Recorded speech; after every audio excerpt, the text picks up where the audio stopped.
ஆகாவிசு மைய நேய அன்பர்கள் அனைவருக்கும் வணக்கம். மறுபிறவி பாகம் 4.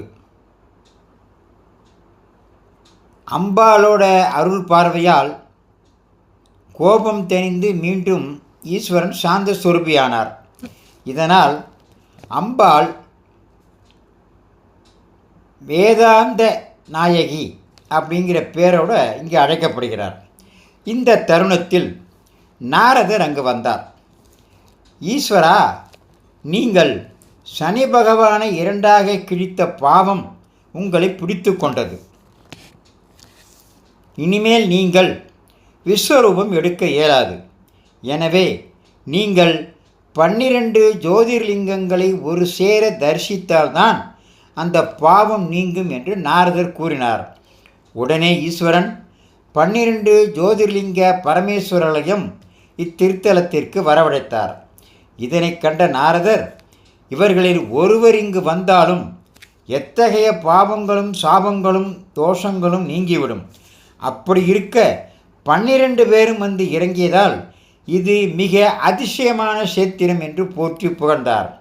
12 ஜோதிர்லிங்கங்களும் தரிசனம் கொடுத்த புண்ணிய தலம் இதுவென்பதால் 7 ஜென்மங்களில் புண்ணியம் செய்தவர்களும் மறுபிறவி இல்லாதவர்களும் தான் இங்கு வந்து தரிசிக்க முடியும் என்று நாரதர் சொன்னார்.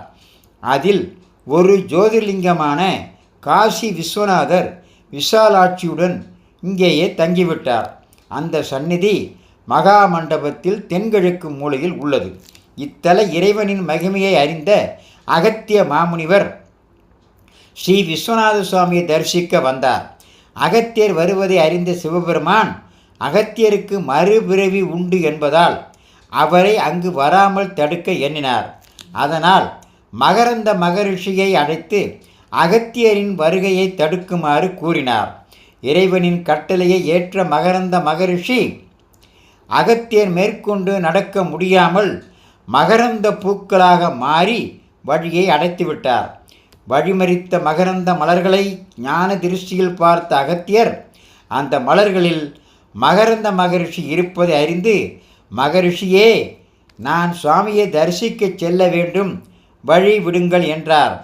மகரந்த மகரிஷி வழிவிட மறுக்கவே கோபமடைந்த அகத்தியர், பூ போன்று இருக்கும் உன் முகம் யாழி முகமாக மாறட்டும் என்று சாபமிட்டார். அகத்தியரோட சாபம் இது. அகத்தியரின் சாபம் பலிக்க யாழி முகத்துடன் காட்சி தந்த மகரிஷி, மாமுனிவரே, எனக்கு சாப விமோசனம்